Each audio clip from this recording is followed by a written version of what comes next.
Hello everyone, welcome to Toyeen Talks. How you doing?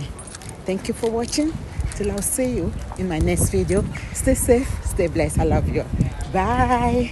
pé ẹ̀yin tẹ́ ń gbádùn ibi tí onílé ti ń tú téèyàn kan sápamọ́ sínú òkùnkùn tó ń túlé onílé ìwọ tó wà nílé ọkọ o tí wọ́n fẹ́ yẹ kí ilé ẹ láyọ̀ tó fẹ́ ṣídìí kó ṣí ẹ ń di ọkọ ẹ o wá ṣùsùrù péjì yẹn gẹ́gẹ́ bí favourite yẹn definitely tí ogun bá ti jẹ lọ fáwọn tí wọ́n ń gbádùn yẹn tó ń túlé wọn yẹn ọgbọ́n ń jẹbọ fún wọn náà pé ilé tiwọn náà máa tú gara ni nǹkan tó bá gbìn sínú ayé ọmọlàkejì ẹ òun ló máa ká gẹ́gẹ́ bí achievement now ká tó lọ sórí fídíò tí Gistlover gbé wá tó dá wàhálà lẹ̀ mo fẹ́ fi nǹkan kan wọ̀nyí now ẹ jẹ́ kàkà ilé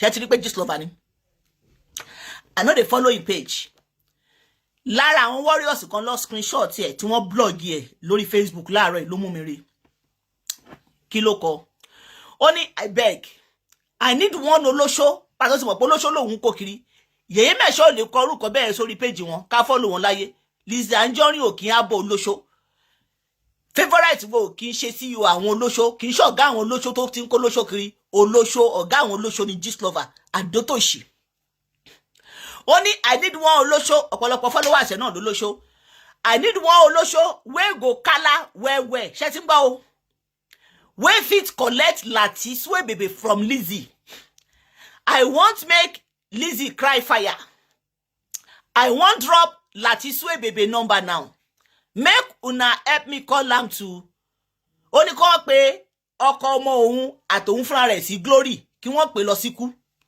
or snatch am from Lizzy shall we ó ní Lati you are not that important ṣe ti rí sí pé ayé Gistlover àdótòṣì fail actress ayé ẹ̀ ti bàjẹ́ èèyàn tí kò wà important ló tún ní kó snatch away o ẹ máa gbọ́ o but make you taste wetin the yálà ìyá òun tó lágọ̀nà tí ya wèrè lábẹ́ step tí ìyá ẹ̀ ló ya wèrè o ó ní make pé ìyá òun tó ya wèrè o kó tó pùtù sílé àwọn ló fi ìyá wọn sílé tó ya wèrè tí wọ́n hide ẹ̀ tó wá parọ́ mọ́ Lizzy Anjorin nìyẹn ìyá wèrè àìsàn tó ń ṣe wọ́n lọ́ fi ń búyàn now gbogbo ẹ̀ jùlọ nǹkan tó ń sọ nínú write up yìí ni pé òun wá olóṣó lára àwọn ọmọ tóun kó kiri òun lọ́mọ obìnrin tiẹ̀ o ó ní ọmọ bí ọmọ ẹ̀ ṣe gùdù tó wọ́n padà pákéjì ẹ̀ pé ó ní bàlé ọmọ tó lọ ń jẹ ọjà tó ń jọjà òun ló ní padà sọ pé ńgbà tó ṣe ìgbọ́kọ wọn ló ní bàlé kò sí wàhálà now ó wá ń wá olóṣó òun náà lọ́mọ obìnrin náà kí ló dé tí kò ní kọ́ ọmọ òun pé Daddy Florida láti lọ ṣe kí ni pé kọ́ lọ snatch ṣe ti rí sìn ohun ìdẹ̀ ló máa sápamọ́ tó máa blọ́ọ̀gì ìgbéyàwó èèyàn pé wọ́n fẹ́ gba ọkọ èèyàn o òun ètì kan máa gbọ́kọ o òun ètì kan máa ṣe gbá o òun ètì kan máa da lérú o bó ṣe fún Yuledo ṣe nìyẹn o tó ní Judy ó gbọ́kọ May òun náà ló tún lè yẹn ká o Gistlover ni o Gistlover ló tú àárín Judy àti Austin àti Yulu òun ló tú ká òun ló blọ́ọ̀gì bọ̀bọ̀ yẹn ipò fún gẹ̀yẹn lóyún ta mi ò mọ bí ọkọ ilé èèyàn ṣe lọ fún yàn lóyún tó kan títì ẹ olórí burúkú awó yíyan now òun sì ó tún wá rílé tó ń tòrò nítorí pé Lizzy Anjorin unveil new project ọkọ wọn ń ṣe fúnra wọn unveil ẹ̀ bọ́ta níjọ́ ọdún iléyá òun ló ṣe sọ pé kó lọ snatch ọkùnrin yẹn olórí burúkú association wọn dẹ̀rẹ̀ àwọn ò kí ń build ọkùnrin o ẹ má gbàgbé àwọn ò kí ń build ọkùnrin wọ́n máa ń lọ fún ọkùnrin tó bá ti dá fún láti lọ jẹ níbi tí wọn ò so sí goddaughter ẹ̀ náà ti sọ ọlọ́kùnrin ló máa ń ṣe fáwọn àfi káwọn máa latan káwọn latan láàárọ̀ kọ́ rọ́ fáwọn yó káwọn latan lọ́sàn kọ́ rọ́ fáwọn yó lọ́sàn káwọn tún latan lálẹ́ àṣìbẹ́ta táwọn wáyé wá ṣe ni kọ́ latan òun lọ ṣe rí wọn tó lọ pàtẹ òbò tó gbé òbò wọn pọ̀npọ̀ èmi ò rírú ẹ̀ rí láì ṣe pé nípa lóbò kéèyàn gbé òbò wíwú òbò wèrèpè òbò òṣì òbò ìyà wọn ò lè dó oríṣiríṣi ọkùnrin ò lè dóbò náà kó má lùkúdéètì òbò tó ti lùkúdéètì ló ń wùwúkúwu ká láwọn tó ń sanra ni à á sọ pé ọ̀rá ló dì síbẹ̀ òbò tí ò sanra ẹni tí ò sanra kí ló dé tí òbò ẹ̀ tó wá lùtẹ̀ ẹ bá wa béèrè pé kí ló dé tí òbò wọn ti expire ní ọjọ́ ayé wọn tí wọn ò tí kú àbọ̀ wá bá nìyẹn náà ṣe tí lẹ́ni tó lóhun tó lé ṣẹ́rẹ́ni tó lóhun tó lé tó gbé nọ́mbà ọ̀kọ̀lọ́kọ̀ síta kọ́ máa pè é yí pé òun wá olóṣó because ó rò bí dádì Florida jọ ọkọ ọmọ òun àbí dádì Florida jọ Àjàgà níjọ̀gọ̀ Àjàgà níjọ̀gọ̀ tó jẹ́ pé olóṣó ló bá dé ọ̀dọ̀ Àjàgà níjọ̀gọ̀ kí ẹ̀ tó kàn pa so wá bìlífù pé àwọn olóṣó náà irú iṣẹ́ tí Àjàgà níjọ̀gọ̀ ń jẹ òun náà ni dádì Florida ń jẹ hey ẹ jẹ́ kó máa yé àdótòṣì fail actress this lover wípé dádì Florida kò sí nínú ẹgbẹ́ wọn kò sí nínú sàwáwù wọn òun gangan ni kó bọ́ta pé iṣẹ́ yẹn gangan òun gangan ló ràn mọ́jú kó bọ́ta kó fi fún iṣẹ́ sí ẹ̀ sọ́tọ́ bá bí ìyá ẹ̀dá kó gbé gẹ̀ẹ́sì pé fún iṣẹ́ sòun o dádì Florida òun fẹ́ jẹṣẹ́ gbogbo ètò lòun wá olóṣó yẹn ó tọra ẹ̀ dádì Florida ò kí ń jẹ ẹran èèwọ̀ wọn ò kí ń jẹ ẹran ìkàsẹ̀ wọn ò kí ń jẹ ẹran tó jẹ́ pé nígbà tó pákéjì ẹran títí pé bó ṣe ń gbọ̀ngbọ̀ngbọ̀ngbọ̀ngbọ̀ngbọ̀ngbọ̀ngbọ̀n òun ló padà jẹ́ṣẹ́ yẹn kì í ṣọkùnrin tó dúró dáadáa iṣẹ́ tó jẹ́ pé wọ́n ẹni tó ń jẹ́ṣẹ́ yẹn kò yàtọ̀ sẹ́ni tó ní wárápá because nígbà téèyàn rìn tó ń gbọ̀n láì ṣe pé ó ní epilepsy ẹjọ́ tó bá wà lórí òbò ṣé kò ní gbọ̀n òun ló jẹ́ kí òbò yẹn lùtè torí tó bá ń báàgì òbò yẹn dáadáa ni kò ní lùtè débi pé ó máa expire now ẹ jẹ́ ká tún kúrò mẹ́ lára àwọn olóṣó tí fail actress this lover àdótòṣì tó ń pọ̀n kiri ẹ tún gbọ́ nǹkan tó sọ.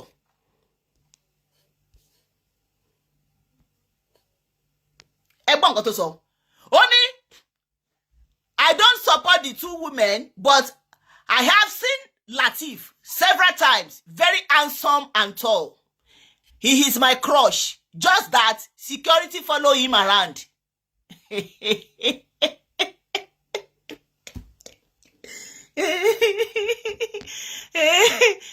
àdótòṣì nǹkan tó dáwọ́ ọ̀lẹ̀ orí ẹ̀ wọ́n ti dòwọ́ pa ọkùnrin bíi dádì Florida ò lè dùn ẹ̀ mọ́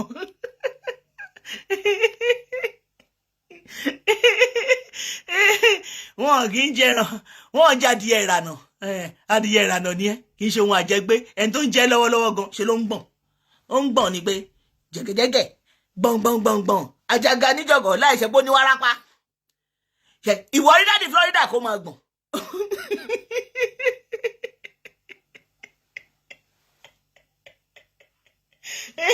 ẹ wò tí ó ti mi dra jẹ mú mi.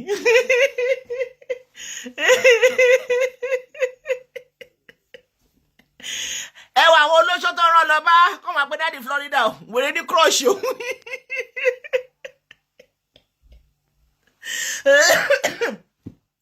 olórí burúkú kò tó àìdì sọ ó ṣàyà gbangba sọ lọ́dọ̀ àmúbọ́ ó ní is very handsome.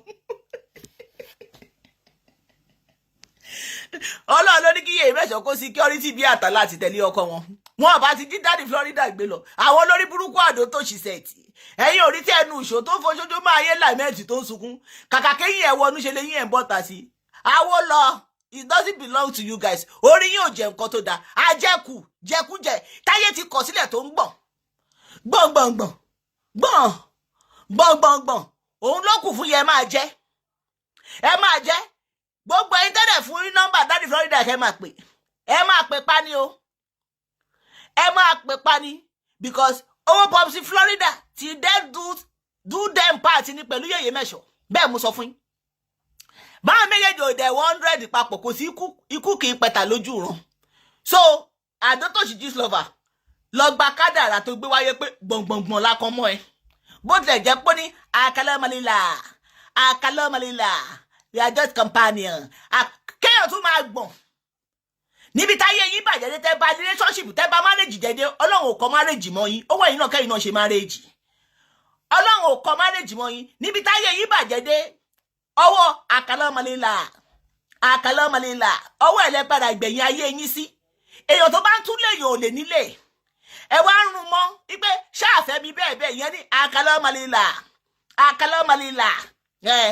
lẹ́mà àkàlọ́mọlélà àkàlólí dẹ́ta àkàlólí fọ́kà aka omi naka aka lo malila aka kí ọkùnrin tó ń gbọ̀ngbọ̀ngbọ̀n kó tún máa fi ṣe second choice ẹ rí pé tiyín ti ta ẹ wá lo kayamata ẹ wá ranjú mọ́ dádì Florida àgùntàṣọ́dún ọkùnrin ogun tó dúró ti ìyàwó tí Olódùmarè jẹ́ kí ọlá ìyàwó ránkọ ẹ máa ṣòfò dànù ni láti pàtẹ́yìn tí tẹ̀lé àkàlọ́ màlèlà aláṣìfẹ́ẹ̀tì kankan àwọn mọ́tò 1980 tí àkàlọ́ màlèlà tí wọ́n ti bò sílẹ̀ láti pàtó sì ń jẹ níjẹ́ èèyàn wọn òun lẹ̀ ń gbé kiri ní 2025 tí yín ta now ẹ já wa lọ sórí fídíò tí Adótòṣì fail actress tó gbé wá ń bọ̀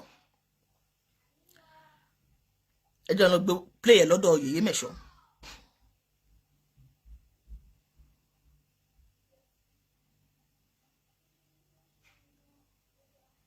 ń bọ̀. Jẹ́ káfíńtà mo ṣe bí. Jẹ́ káfíńtà mo ṣe bí. Now ẹ jẹ́ àgbọ́ fídíò yìí. Wọ́n ní Gistlover ló kọ́kọ́ gbé fídíò yìí bọ́ta gbogbo yín rí ẹ̀yin TikTok. Láti fẹ́ fi ṣe kíni láti fẹ́ bojú àǹtí mi jẹ́ wípé wọn ò sanwó òṣìṣẹ́. Ẹ jọ̀ọ́ mo fẹ́ béèrè o mo fẹ́ béèrè nǹkan o. Ẹ jẹ́ ká yọwọ́ Yèyé Mẹ̀ṣọ́ kúrò sí ká yọwọ́ fídíò yìí kúrò. Tí n bá gbà ẹ́ síṣẹ́ tó jẹ́ pé o dẹ̀ wá ṣiṣẹ́ wílílì tí iná ò bá tiẹ̀ wọ̀ náà ẹ mọ̀ pé àti gbé fídíò yìí kúrò ń sìn tí iná ò bá wọ̀ láàrin mi tí ò bá jẹ́ pé wọ́n plant ẹ wá destroy mi kí ló wà rántí pé o gbé kámẹ́rà o wá lọ sí company mi o lọ ń fídíò o wá lọ ń gbé fáwọn ọ̀tá mi mo ń bèrè. You know how people use social media before? Social media was so sweet. Not on this low life Adótòṣì Gistlover fail actress yìí tó bẹ̀rẹ̀ evil penetrate tó ti ń ṣe nínú Nollywood industry. Tó bẹ̀rẹ̀ kó tó wá gbé wá sórí media. Now, this man called Edoche, Yul Edoche, ó sọ pé cultism on social media. And a lot of people are involved in cultism, but they don't know. Níbi àìmọ̀kọmọ̀kọ tó dẹ̀ ti wà involved. You understand? Anything that will bring anybody that is doing success more than you, Adótòṣì fail actress Gistlover, you only operate it on your page. Baby Tisheju, we know under that blog. We know the people running that blog. We have known, and you have already casted. O ti cast. Kò sí kò tí bàbá alákù bàbá ẹ fẹ́ ṣe. Everybody have known you. So, bó bá ṣe ń gbé wá, the more you bring it, the more they expose you. Now, ẹ jẹ́ á máa gbọ́.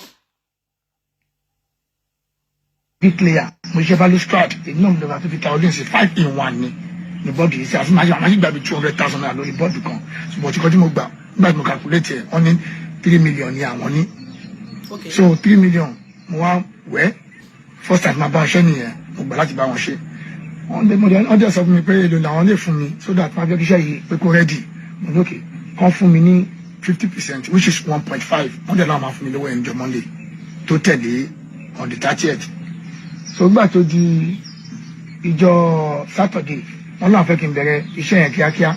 Àwọn ṣe fún mi ní 500, mà tó bá dẹ̀ dijọ́ Monday, àwọn complete ẹ̀ sí 1.5. Saturday yẹn náà fún mi ní owó, mo dẹ̀ bẹ̀rẹ̀ iṣẹ́ níjọ́ Monday, which is on the 1st or 2nd. Mo bẹ̀rẹ̀ iṣẹ́ níbi of this month. So I came to be 20 days by níbi báyìí. So nígbà mo á expect pé ìjọ́ Monday yẹn kàn san owó pé 50%, which is 1.5. Wọ́n fún mi lówó lẹ́yìn 500. The motherfucker told me débi báyìí ìyẹn ló fẹ́ gba 300. Má gba 300 nínú 500. Ó fẹ́ fi ṣiṣẹ́. Mo ní mi lè fẹ́ 300 kò ṣe ìwọ. Ó lè tẹ́kọ̀ sọ fún mi tẹ́lẹ̀, ó ní kí n má wo nípa owó òun. Pé wò tẹ́fà tábàjì bá ti sọ fún mi pé kí n gbà bẹ́ẹ̀ pé kí n má kí à ń pa bóyá fẹ́ fóun lówó. Bọ̀ nígbà tí ó yí kí n gba 500, òun ló fẹ́ gba 300 nínú owó iṣẹ́ kí n sanwó òun lẹ́wọ̀ kí n sanwó yẹn lẹ́ẹ̀kan ní kí ló dé. Now, èdè mú olówó gan ni. Gbogbo yín ti gbọ́. Ẹ jẹ́ ká wá lọ sí ọ̀dọ̀ Yèyé Mẹ̀ṣọ́ nǹkan tí wọ́n sọ lórí fídíò yẹn. Náà ẹ jẹ́ á gbọ́. Ṣé yín dé alájà méjì? Irú àwọn ẹ̀dá bí Adótòṣì tó wà. Máa rìn wáyé ni. Wọ́n gbé lọ sí kóòtù lánàá. now bọ̀bọ̀ yẹn wọ́n dẹ̀ ti gbé. ẹ jẹ́ n ṣàlàyé fún yín bọ̀bọ̀ tó lọ record video òun kọ́ ló kọ́ fẹ́ǹsì o òun kọ́ ló kọ́ fẹ́ǹsì tó wà ní kí lorúkọ ẹ̀ California Paradise City bọ̀bọ̀ yẹn kọ́ ló kọ́ design tó ní kó wá ṣe tó orí ẹ̀dá bojú orí lion yẹn tó ní kó ṣe sí fence òun ni wọ́n ń sọ̀rọ̀ lé lórí tó bá jẹ́ pé bọ̀bọ̀ yẹn wà planted síbẹ̀ yẹn kò ní ṣe nǹkan tó ṣe yẹn ṣé mọ̀ pé nígbà táwọn ará Ìdúmọ̀tà tí wọ́n ṣe aburú tó ń ṣe fúnra wọn láì ṣe Yèyé Mẹ̀ṣọ́ because àwọn ni àjálù padà jábà àwọn ni ṣọ́ọ̀bù wọn jóná àwọn ni gbogbo ọ̀nà wọn dàrú obìnrin àtọkọ ẹ̀tọ́jọ́ obìnrin àwọn méjèèjì ti jọ dọ́lọ́hún pé wọ́n ti jọ kú báyìí nígbà tí wọ́n ṣe aburú fúnra wọn Gistlover máa gbé bọ́ta lórí igbá ẹ̀ kí ló sọ ṣẹ́rí ọlọ́run tó fẹ́ máa bá ti Gistlover jẹ́ àdótòṣì fẹ́ latress ọlọ́run tó fẹ́ máa bá tiẹ̀ jẹ́ òun ló jẹ́ kó máa fi irọ́ kún ọ̀rọ̀ ẹ̀ ló jẹ́ kí gbogbo ayé máa mọ̀ pé abatẹnijẹ́ ni ẹ́ tó yẹ ló ṣe fi irọ́ kún ọ̀rọ̀ ikú Mohbad tó yẹ ló ṣe fi irọ́ kún ọ̀rọ̀ ẹ̀wọ̀n tí bàbá Ìjẹ̀ṣà lọ ṣé mọ̀ pé nígbà tó máa padà gbé ti kí lórúkọ ọjà yẹn Ìdúmọ̀tà kí ló sọ ó ní Lizzy Anjorin lọ jí góòlù 90,000 whereas everybody mọ̀ pé ibẹ̀ yìí ò kì í ṣe góòlù lẹ́yìn àwọn olóṣó tó jẹ́ followers ẹ̀ tó ń kó kiri torí òun náà ló pè wọ́n ní olóṣó èèyàn tí ò bá ṣe olóṣó lè lọ sórí péjì yẹn èmi ò kúkú visit péjì so mi ò kì í ṣe followers ẹ̀ àwọn followers ẹ̀ ní olóṣó tó ń follow péjì yẹn ṣọ́rọ̀ mi yé yín now irọ́ ẹ̀ tó pa òun ló believe pé irọ́ ẹ̀ ṣì máa exist whereas kò mọ̀ pé bèbí ti ṣẹ́jú òun ló tún ṣe parọ́ pé Yèyé Mẹ̀ṣọ́ ò sanwó iṣẹ́ fún ọmọkùnrin yẹn náà ẹ jẹ́ ká gbọ́ nǹkan tó sọ ó yá. lọ sí ẹ̀wọ̀n ní àná torí kò lè meet up bail condition. Okay. Bail condition yẹn ni Gistlover failed actress àní ní social media òun ló wá fẹ́ fi sáré tọrọ bára lánàá pé òun nídìí owó òun nídìí lọ́ọ̀yà.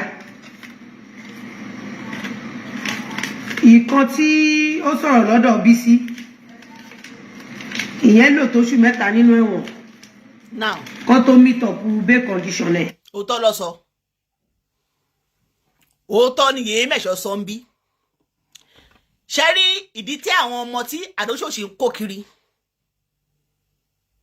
àwọn ọmọ tó ń lò lórí TikTok àtàwọn ọmọ tó ń lò lórí Facebook wọ́n bìlífù pé Yèyé Mẹ̀ṣọ́ ò kì í ṣe anything that àdótòṣì lágbára ju Yèyé Mẹ̀ṣọ́ lọ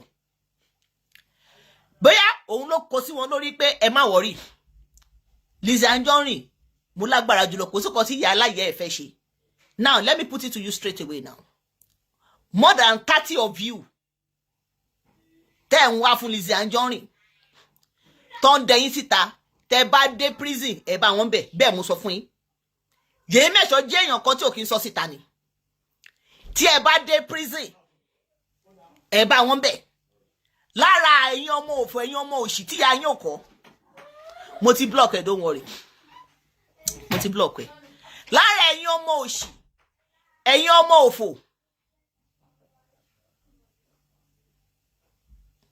ẹ̀yin ọmọ òfò tí ya yín ò kọ́ tẹ máa gbé síta tó máa rán ìta tẹ máa rí bẹ́ẹ̀ àìlè tí ṣe ó ti mú jẹ jẹ́ kémi náà lọ ṣe ẹ lọ sí prison ẹ lọ wò wọ́n bẹ̀ ṣé kirikiri tí ẹni Yèyé Mẹ̀ṣọ́ ní kan máa gbé àbí ló ń gbé wọn lọ àwọn ìjọba ń gbé wọn lọ ná ní tiẹ̀ wọ́n ti prison yẹn máa sọ fún Yèyé Mẹ̀ṣọ́ máa ní Yèyé Mẹ̀ṣọ́ ẹ sọ kíní síta kọ́mọ ẹlòmíì má bàjẹ́ sọ́fìn wọ́n ní kí n má wọ̀rí àwọn òkè ń pariwo òótọ́ dẹ̀ ni òun lẹ ṣe ń rí àwọn ọmọ tó wà lórí TikTok yẹn gbogbo àwọn ọmọ yẹn láti Lizzy Anjorin olè Ìdúmọ̀tà Lizzy Anjorin olè Ìdúmọ̀tà lẹ́yìn ìgbà tọ́lọ́pàá ti declare pé kò sí anything bí olè ní Ìdúmọ̀tà so Gistlover fail actress òun ló rù sí wọn lórí pé òun nìkan lòun ní monopoly àti rán èèyàn lẹ́wọ̀n ipe Yèyé Mẹ̀ṣọ́ o kò lágbára kò mẹ́ni kankan Nàìjíríà ẹ ṣáà gbọ́ lára voice note tí wọ́n play tí àbúrò bọ̀bọ̀ yẹn bọ̀bọ̀ tí wọ́n ní arrest lálẹ́ àná tí àbúrò yẹn sọ pé àwọn ọlọ́pàá yẹn gan sọ pé kò jẹ́ nǹkan kan wọ́n ṣépè fún ni wọ́n ṣe kíni ni o trap ni o fún ìwọ̀n tó bá táyé bá tún fẹ́ bàjẹ́ tí ń bá parọ́ lọ sí kirikiri prison lọ́bẹ̀ lọ ṣèwádìí pé ìjà ara àwọn tó ń kó wá sẹ́wọ̀n lórí ọ̀rọ̀ Lizzy Anjorin lọ bèrè ńbẹ̀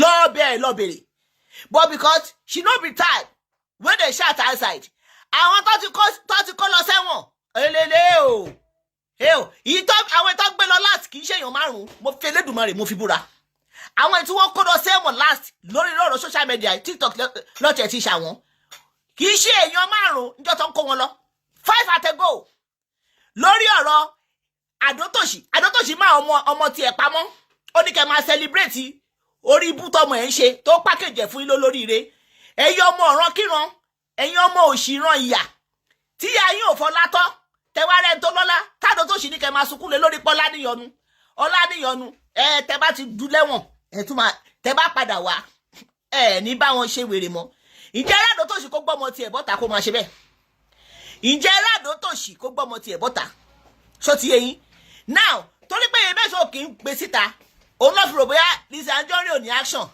kò ní nǹkan kan kò ní gbá kò sí bá ṣe báwọn alálebú ló bá yàrá òun ló ṣe fún wọn lọ́dá sí tí nígbà tí mo ṣe ṣòtọ́ ní wọ́n wá àdírẹ́sì mi wọ́n fẹ́ rẹ̀ kò ní dá fún yín kú ló máa pa yín kò ní dá fún yín ẹ máa ṣòfò ni ẹ̀yin nìkan lẹ mọ bó ṣe ń gbé èèyàn ẹ̀yin nìkan lẹ ní monopoly torí pé ti lọ fi òbòdì orígun mẹ́rẹ̀ẹ̀rin àwọn kankan tẹ́yìn bá lẹ́yìn fi òbòdì ẹ mọ̀ pé influencer bá lọ ṣe ń pè like integrity èèyàn ó lè ju òbò òṣì tẹ́yìn gbé kiri yẹn lọ ẹ mọ̀ pé Lizzy Anjorin ò ní bad record lọ́dọ̀ Nigerian government and she is not a criminal ẹ̀yin ni criminal tẹ́ ẹ̀ rán yàn lẹ́wọ̀n lórí pé ẹ fẹ́ kò láìdí ẹ fẹ́ parọ́ mọ́ yàn kì í ṣe lórí ẹ̀tọ́ o lẹ́ rán yàn lẹ́wọ̀n o bọ̀ tó ní pé ẹ fẹ́ kò láìdí ẹ fẹ́ parọ́ ó ní Àdótòṣì ṣe ra àwọn ọmọ recruit pé òkè o kò sí kan tó máa ṣe wọ́n tó bá tẹ̀ wá gbé wọn òun á tún wá fi family wọn tọrọ bárà ẹ ti rí wèrè tó ń ṣe design sára fẹ́ǹsì tó lọ parọ́ ládùúró owó tó gbà ó lọ parọ́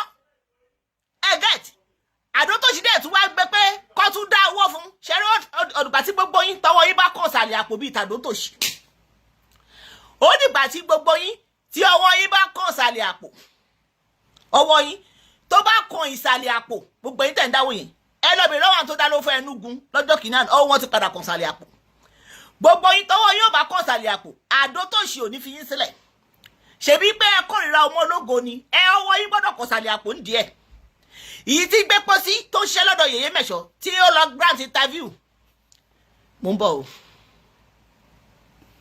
ẹ ò bẹ́lẹ̀ ìṣerí ọpọ́n orí ẹ̀gán ti ṣó pé kò ráyé wá ó pèrè ẹ̀ ní gifty sexy baby ìwọ tó ní ọpọ́n burúkú bẹ́ẹ̀ yẹn lórí ló pèrè ẹ̀ ní gifty tó sexy wàhálà ẹ̀ ò sexy ó dàbí ọ̀bọ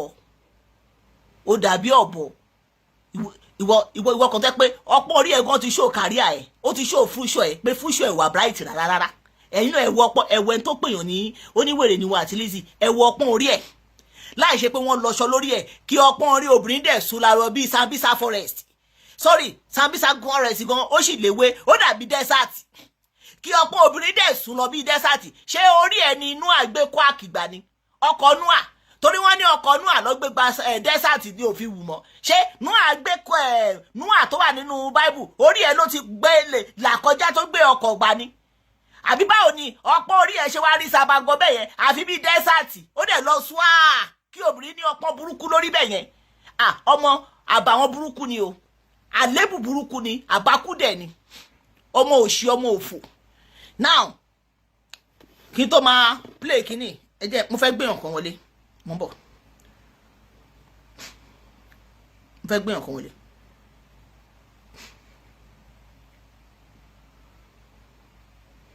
tó fẹ́ bá a tọ̀ mọ́lẹ̀ sọ̀rọ̀ yẹn.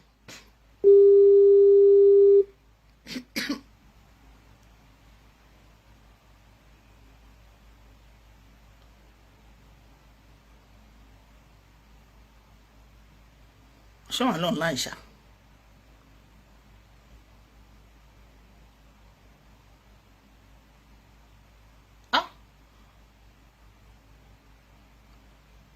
ṣé wọn sí lọ́n láì ni. àbí nọ́mbà àwọn kọ́ lélẹ̀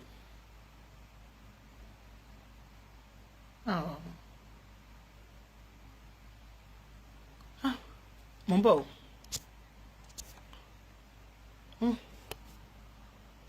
ok mo ń bọ̀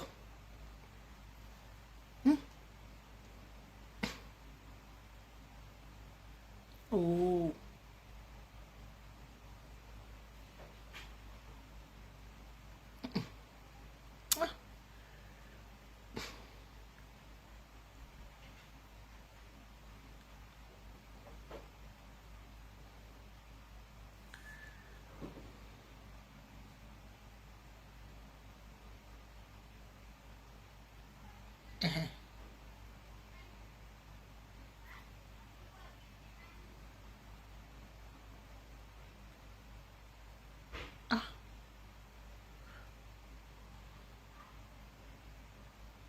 Mo ń bọ̀. Oh, mo ń bọ̀. Mo fẹ́ pè yàn kan.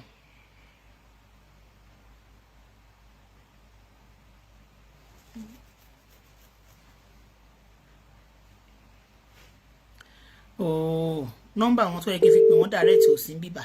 Ẹ jọ̀ọ́ hold on, orí fóònù tí mo ti ń ṣe show yìí nọ́mbà direct yẹn wà. Yeah.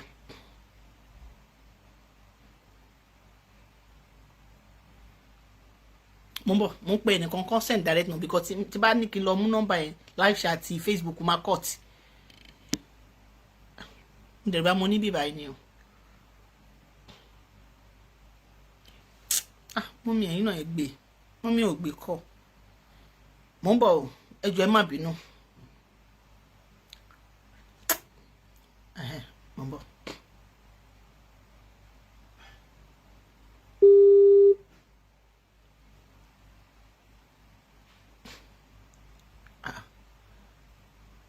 Ilé náà ríǹgì. Mi mọ̀ bí a ti ń bá sáré lọ kí n mú nọ́mbà yẹn. Ṣé fóònù live chat yóò ní kọ́ọ̀tì báyìí? Tó bá kọ́ọ̀tì ó máa dùn mí o. Mo ń bọ̀, ẹ jẹ́ n sáré share nọ́mbà yẹn. Mo ń bọ̀ o, ẹ jẹ́ ká wò bóyá ó máa ṣe share.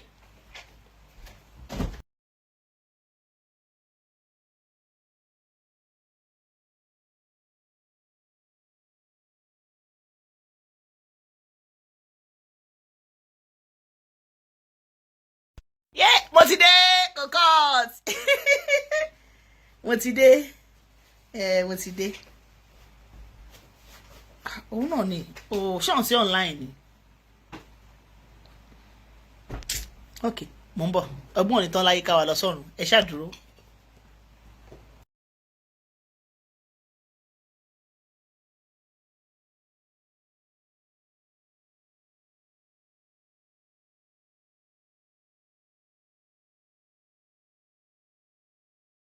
Mo ti dé padà. Ṣẹ̀ṣẹ̀ ń rí mi ṣá. Mo ń bọ̀. Mo ń bọ̀. Ṣé wọ́n ní nọ́mbà mi? Tọ́n bá ní wọn ní pé o.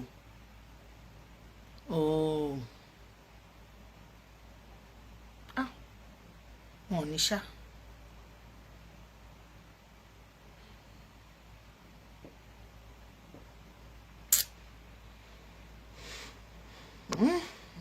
Wọn ní nọ́mbà ẹ̀.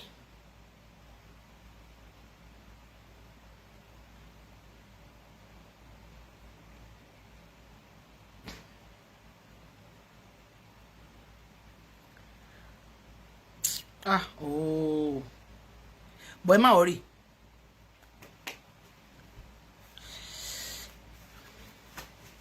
Ó dùn mí o.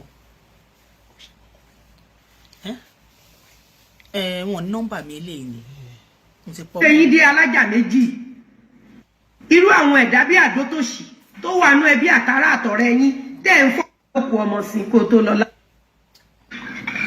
Òun ló sáré post fídíò yẹn. Nígbà tó post fídíò yẹn ní last week or last 2 weeks. Ẹ má wọrí. Àti mo sì máa gbé wọn wọlé, ẹ má fọ. Bọ́sẹ̀ bó ṣe ń lọ. Tí gbogbo wọn ń gbé kiri. Mi ò dáhùn gbà yẹn nítorí pé a ti fi kéèsì yẹn lé àwọn ọlọ́pàá lọ́wọ́. Àwọn ọlọ́pàá ń wá gbogbo wọn. Nígbà tí mo realize wípé wọ́n ti mú ní ìjẹta. Mo ti write message. Àbí jẹrin. Ṣó ti yé yín? Mi ò dẹ̀ trust anybody. A ṣì máa analyze o. Ni mo ṣe gbóhùn sókè lánàá, mo ṣe fi etí IG tó. Mo fi etí bàbá wa commissioner, bàbá wa IG. Mo dẹ̀ fi etí àwọn